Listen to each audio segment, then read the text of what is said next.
নমস্কাৰ, আজি আমি চিকেনৰ গ্ৰেভি বনাম। তাৰে কাৰণে মই কাটি লৈছোঁ আলু 2টা, পিঁয়াজ 3টা, বিলাহী 2টা।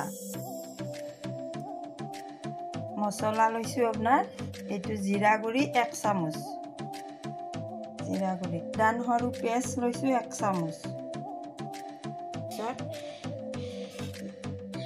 গৰম মছলা 1 চামুচ, হালধি গুড়ি 1 চামুচ আৰু জলকীয়াৰ গুড়ি আধা চামুচ, আকৌ নিমখ লৈছোঁ এচামুচ আৰু তেজপাত 2টা। এতিয়া মই কেৰাহী উঠাই দিলোঁ গেছ অন কৰি। এতিয়া আমাৰ কেৰাহীটো গৰম হ'ল, মই তেলটো দি লৈছোঁ।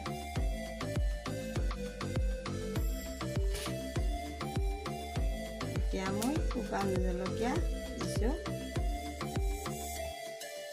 এটা, তেজপাত 2টা, পাঁচফোৰণ 1 চামুচ,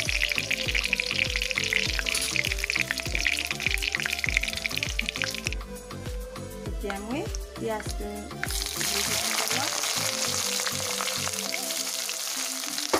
অকণমান লগাই দিছোঁ।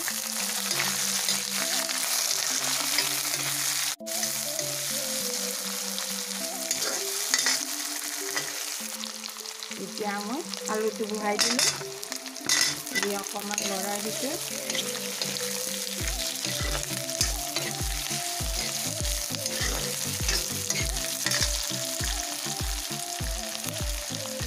এতিয়া বিলাহীখিনি বহাই দিলোঁ,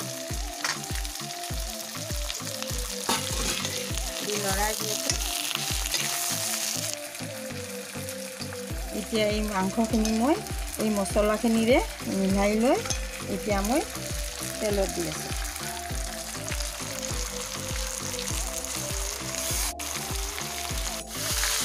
মাংসটো এতিয়া মই লৰাই দিছোঁ, অলপ ভালকৈ লৰাই দিলে দি পেলাই এই ঢাকনি মাৰি দিব। এতিয়া মই যিহেতু নৰ্মেলত দি এতিয়া ঢাকনিটো মাৰি দিম।